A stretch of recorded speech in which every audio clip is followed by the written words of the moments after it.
3 more. John. Sam, you must address the controversy of you stealing drops from your fellow YouTuber RM Brown. I know you're jaded from Pac-Man stealing your background, but 2 wrongs don't make a right. What were the drops I stole from RM Brown?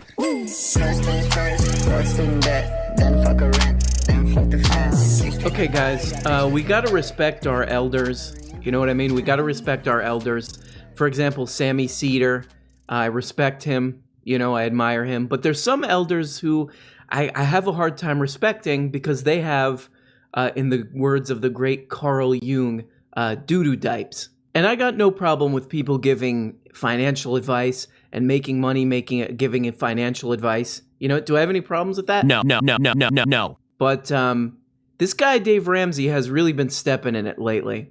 So if you don't know, Dave Ramsey, he's like a financial guru. He's been doing this for a really long time. I remember like when I first found out about podcasts, he was like one of the early podcasts, and it was just him droning on about like, well, maybe you should not have a credit card and maybe you should make more money, start a business. That's his financial advice. So he's like a conservative Christian financial guru guy. And so in late 2020, December 2020, an article came out, and I'll just read you the headline. Caterers at finance guru Dave Ramsey's holiday party told not to wear masks, complaint says. And here's the subheadline. A complaint filed with the city of Franklin, Tennessee. A complaint with Franklin? I'd like to make a complaint. With Franklin, Tennessee, said that masks and gloves would, quote, scare those in attendance, unquote. Well, our guests just get a little bit scared when they see gloves and masks.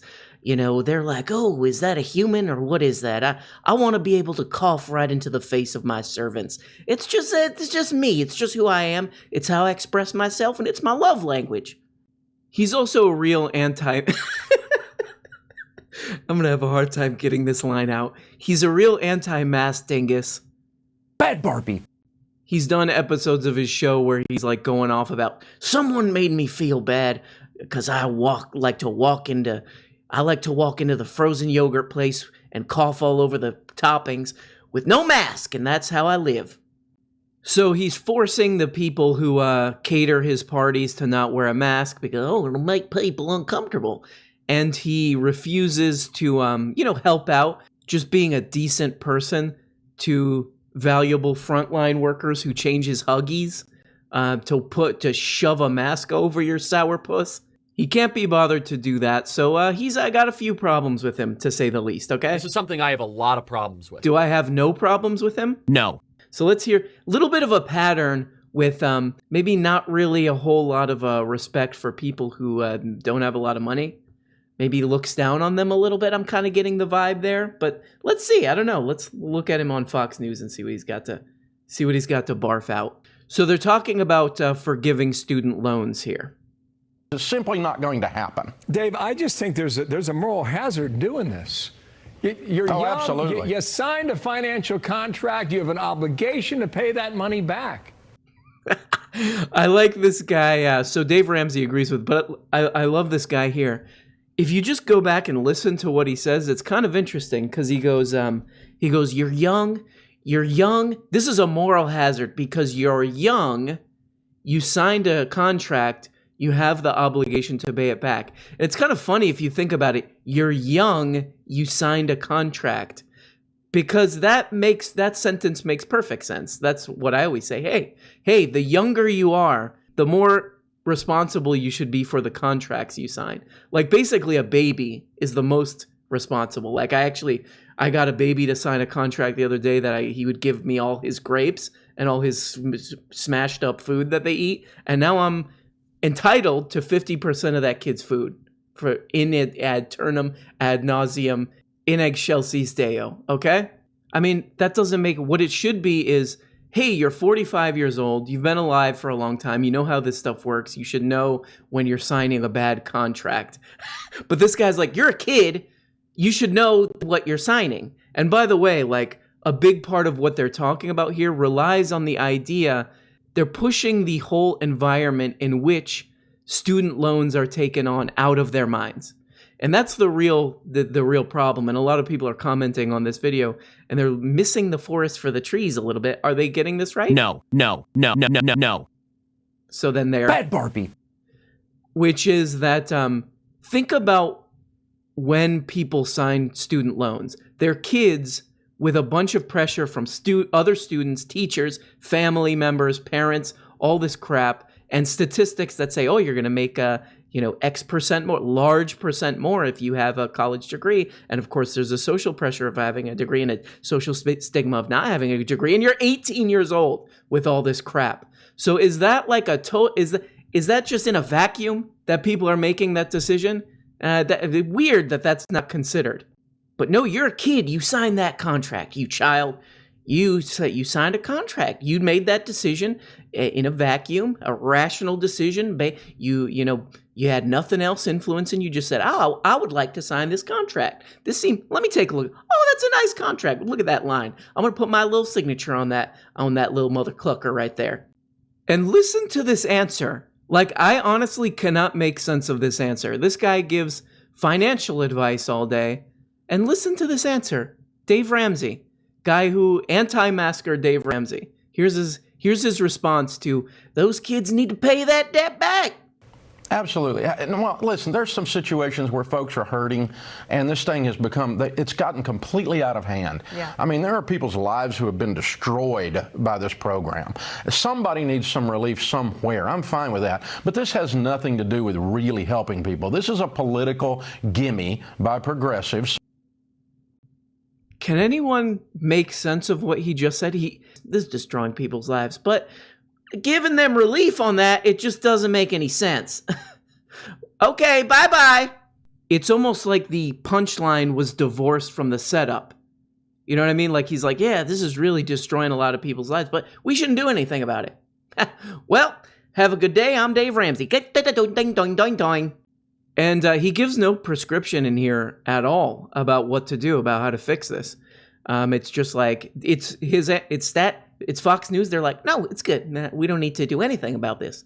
Student debt crisis, student debt problems, kids putting off getting married, having kids. By the way, evangelical Christian, I thought you guys loved, we need to have as many kids and prosper. Oh, how am I going to feed these things? Because I don't have any money, and I'm paying all my money to the federal government in student loans. Well, you figure that out, but make sure you buy my book. I'm Dave Ramsey.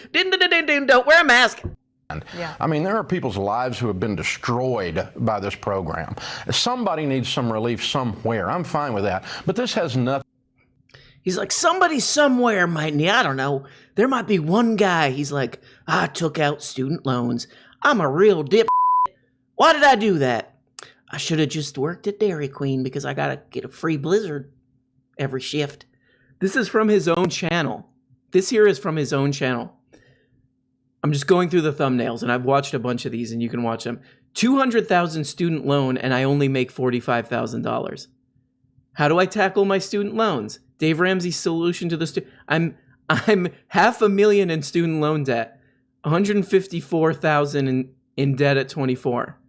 How do I pay my student loans? $1 million in student loan debt. I watched that one. I think she's a pharmacist. 300,000 in. Oh no, that guy's an orthodontist.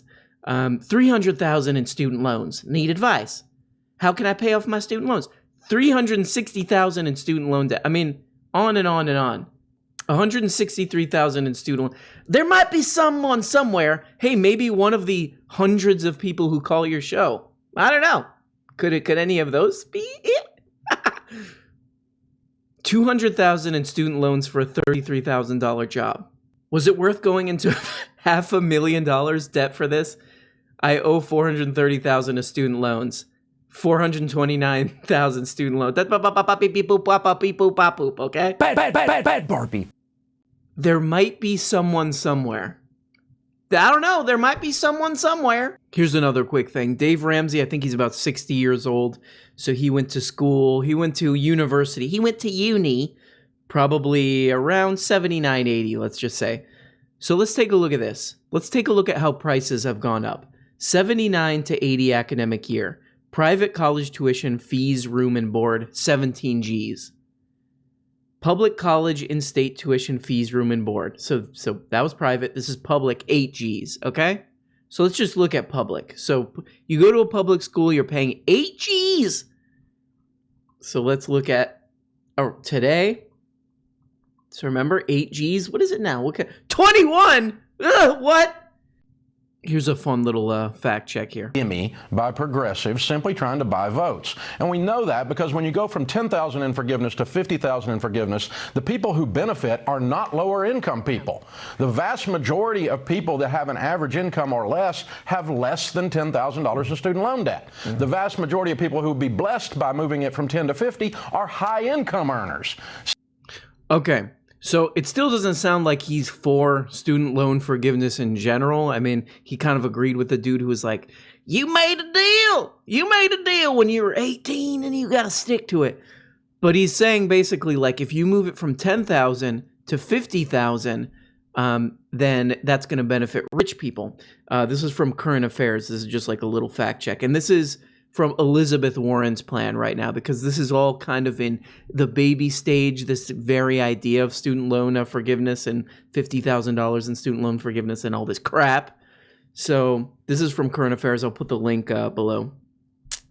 Warren's plan would have, so it's means tested basically. Warren's plan would have canceled 50,000, Elizabeth Warren, by the way, 50,000 for all borrowers earning under $100,000 a year. For borrowers earning more, the forgiveness would have phased out by $1 for every $3 earned above that. So, a borrower making $150,000 would receive $35,000 in forgiveness. So it goes down if you're making more money in Elizabeth Warren's plan. So he's like, this is going to favor the wealthy.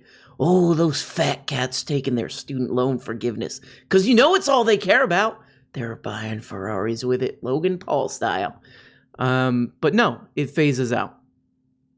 It phases out.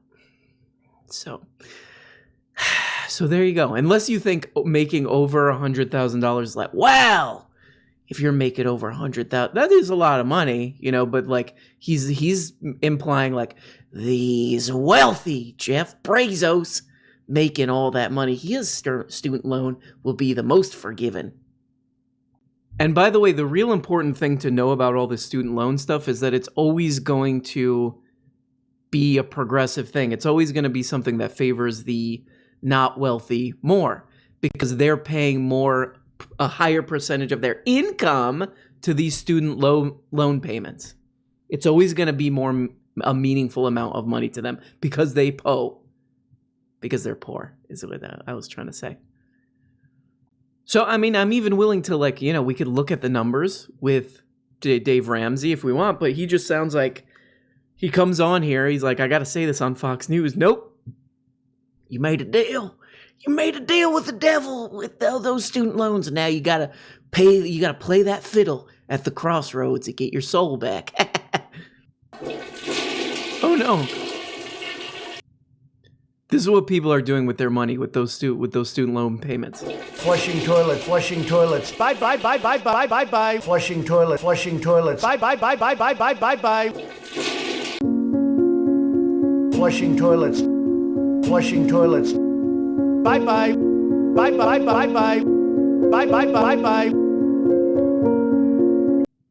So here's the next part. This is a wild little idea here. Rhetoric, it's not Dave, reality. You come from an interesting perspective. You talk to Americans across the country every day on your radio program. Yeah. What do you believe is the right number or the right answer for the next stimulus check? Well, I don't believe in a stimulus check because if $600 or $1,400 changes your life, you were pretty much screwed already. You got other issues going on. You have a career problem. You have a debt problem.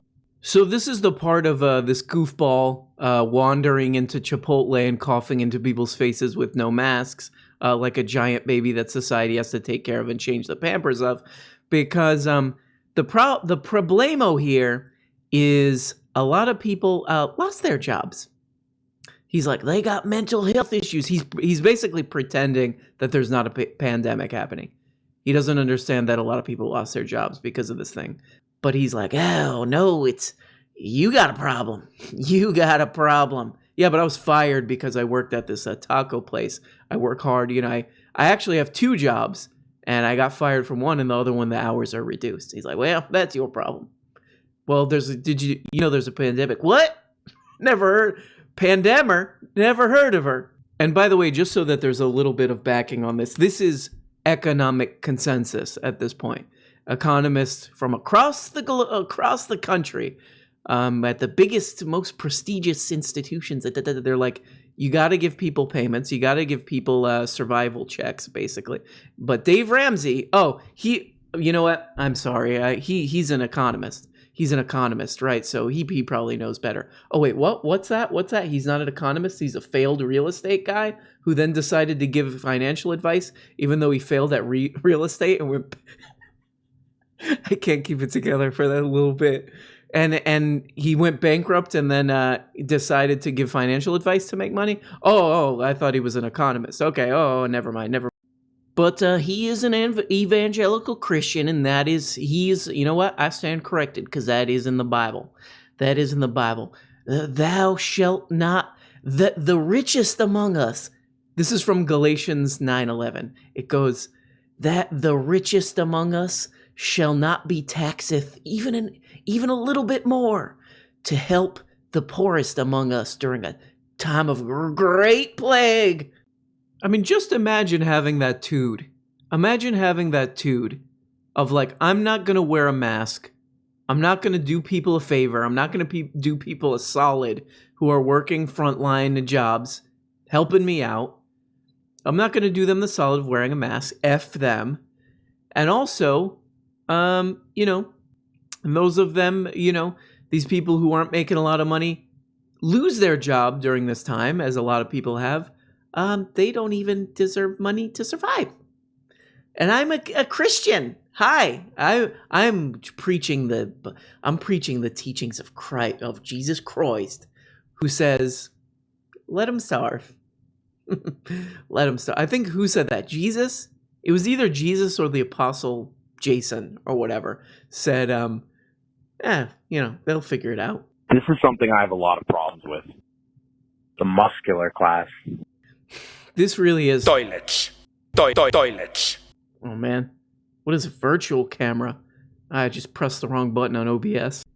And you can tell he's really in over his head if you watch these... I'm sorry to say this. I'm not trying to be mean. I mean, this guy really gets on my case. He really gets on my nerves. You know what I mean? This is something I have a lot of problems with. He really gets on my nerves with all this anti-mask baby crybaby stuff, okay? He gets on my nerves with that stuff, but, he's an okay broadcaster and all this stuff. But if you watch this, a lot of the times on the show, you can tell he's, like, in over his head with this stuff. Here we go. How come you don't have a full-time job, Eric? By the way, the title of this episode, or this clip, is I'm 31 and I make less than $10,000 a year. Well, after college, I applied, but I didn't have any help. And I lost my last job with the pandemic debt. What is the other 8? Mostly medical bills. Okay. What kind of medical problems have you had? Some societal problems mounting up here. Let's see if Dave can tackle it. So no health care and some loans, some credit card loans, because he's not making enough money. He wasn't making enough money. Sounds like he got hurt, racked up credit card bills. Now he's $20,000 total in debt. Nothing major. I just had ER visits. Okay. All right. Okay, let me tell you what I'm hearing. And you tell me if I'm wrong, okay? Okay. I hear that you have a pretty extreme income problem. What? You think? Let me give my brilliant financial. You're not making enough money. Is that correct? You have $20,000 in debt and you're not making enough money. Do I have this right? Look, I'm giving this guy a little bit of a hard time, mostly because of the anti-mask stuff, but I mean, dude, like, you're not gonna, like, come on. His advice is always, you should try making more money. You should try making more. Oh, you should try making more. Have you tried making more money? Oh, you only make 10 grand a year and you got $20,000. Have you given the thought of making more money? Oh, that's a good one. And by the way, if you think about it, if this guy were serious about this stuff, this like entrepreneurship and to pull yourself up and do all this crap, if more people go to college, they're a little bit, they have some of this information, they have this guidance, they can go and start businesses and and open dentist crap, and they can branch out more because they don't have as much debt. Then, like we were talking about the other day with the Canadian healthcare stuff, that there's more quote unquote entrepreneurship there because people are less afraid to lose their healthcare. If this guy were really serious about this stuff, he'd be pushing for this kind of stuff. But he don't want to pay those taxes. He just wants to cough into people's faces. Here we go. Here we go.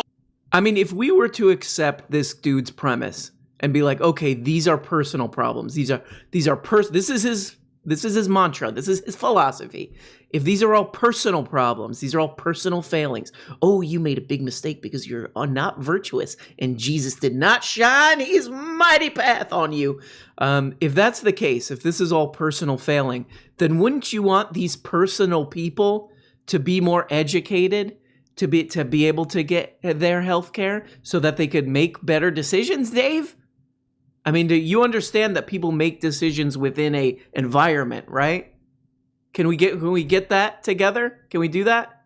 Maybe is there a way I could get into the headphones, get into the coach headphones of this guy?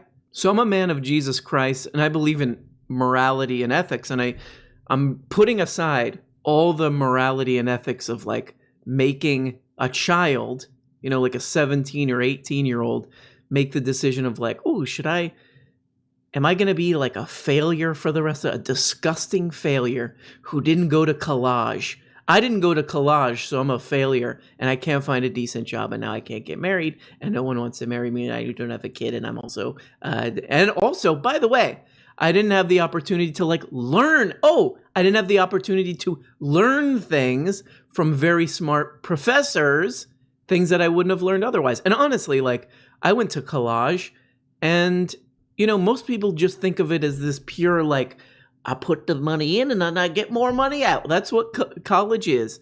But that's pretty stupid, right? Like, is anybody else, that's kind of stupid? Does anybody else think that that's kind of, like, I mean, I learned so much and I was exposed to way much more and like different ways of thinking about things in ways that I honestly could not have accessed otherwise, not even with the internet. So we're kind of forgetting about that element too. That just totally goes away. That's not even factored in. But this really, if you are a man of Jesus Christ, then I don't see how you can say that it's unethical to trap someone in that kind of debt as a child. That's just like, I mean, why not say, well, kids also can make the contract. It's a freedom of contract that 8-year-old could go work in that textile factory all day and we'll make you know what? And we'll do one better. We'll make the gears and all the equipment his size too. It sounds like an exaggeration, but I was talking to a friend of mine a couple, like a year ago, and we were talking about going to college in Scotland, and she was saying, yeah, if I had to make that decision on top of just picking what I wanted to do when I grow up, of what I want to do with the rest of my life. On top of that, having to deal with the debt decision as well would have just been completely destructive. And that's what it is. It's this honestly, there's no way around it. This is not an ethical, moral thing to do, to trap kids into debt and to give them this, and to clearly for there to be this pressure of you have to do this, basically. Unless you want your life to be a total, you have to basically go to college, and there's no way around it. Tons of social pressure to obviously, and then it's your fault if anything doesn't work out. You're 18. So not only should they forgive the student debt, but never bring it back. Never bring it back. But this guy's not going to say any of that. He's just like, I mean, this is probably good for business. You got all these people in debt. You know, I got $40 million in college debt. He's like, oh, well, if you take my 40-step program, then, well, nothing really will happen. But I'll be happy. And don't you want that? You know what? Actually, I'm going to change this channel. This channel is going to be a different content now. Hey, guys, if you have any financial problems out there, spend less money, pay off your debts, and make more money. That'll be $400, please. Thank you. So that's my thing. I believe in personal responsibility. So I want smart, educated, bold people out there doing things, making things happen. They're not worried about, oh, I got to keep working at Sonic because I don't want to lose my good Sonic healthcare. And by Sonic healthcare, I mean free slushies with nerds in it, of course. I don't want to lose that, so I can't leave this job. I don't want to see that. I want to see bold people out there making bold moves.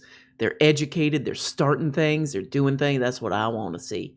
I don't know why Dave doesn't want that. He hates America. Dave, why do you hate America? That's what I want to know. You're saying, we can't do this, we can't do that. Oh, people just have to, poor people have to basically be spending all their income on their student debt payments. I mean, what's the problem? You're like, we can't deal with these problems. We're just not equipped. We're too stupid. We're too dumb. Is it too dumb, though? I ask myself, is it too dumb? And sometimes I hear a voice and it says, It isn't. It isn't. So there you go. Just another goof trying to make things harder, trying to make life harder for everybody. This old goof, this old goober. He's like, yeah. This is my impression of Dave Ramsey. How much do you make? How much do you make a year? I make like $45,000. Okay, so we got a bit of an income problem here. See, I could do this. Easiest job in the world. Bye-bye. Flushing toilets. Flushing toilets. Flushing toilets. Okay, also big shout out to Lost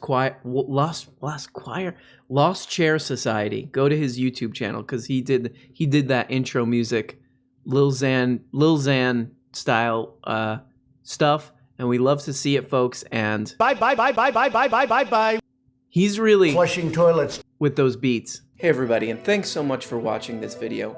Like all the other YouTube and podcast perverts, I now have a Patreon. Every week on this Patreon, I'm uploading 2 Patreon exclusive shows. They're like real shows, more produced, more edited. One of them is a behind the scenes show where I reveal all the secrets and YouTube scams that I'm doing.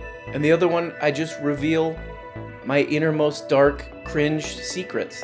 And at the top level, you can even become a producer of the show and get your name handwritten, hand art, hand drawn at the end of every episode. So if that's something that you are interested in, check it out on Patreon. I'll put a link in the, what is the thing called, in the description, I guess. So thank you so much, even if you don't. Thanks for watching this video. I know it's hard to get through these things, but I appreciate you. Got comments, questions? Want to make a song out of the drops? Go to /RMBrown on Reddit.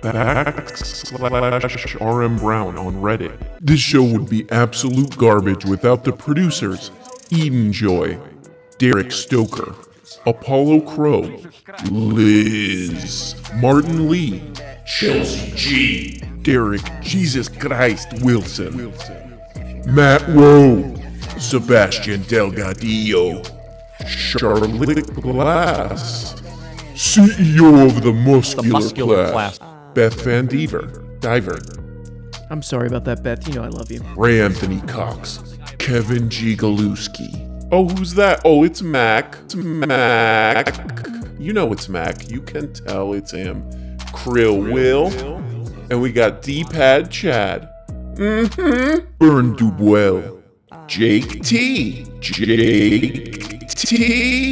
Who's that? What? Oh, it's Carl Hochmuth. Or Hochmuth. I don't know, Carl, tell me how to say it. Love you! Terza. And don't cancel me for, I'm just reading a name, okay? Tardmaster. hard, Master. Annihilate. Annihilate. Thank you to these beautiful, gorgeous, muscular, soaked up, showering probably 10 to 11 times a day producers.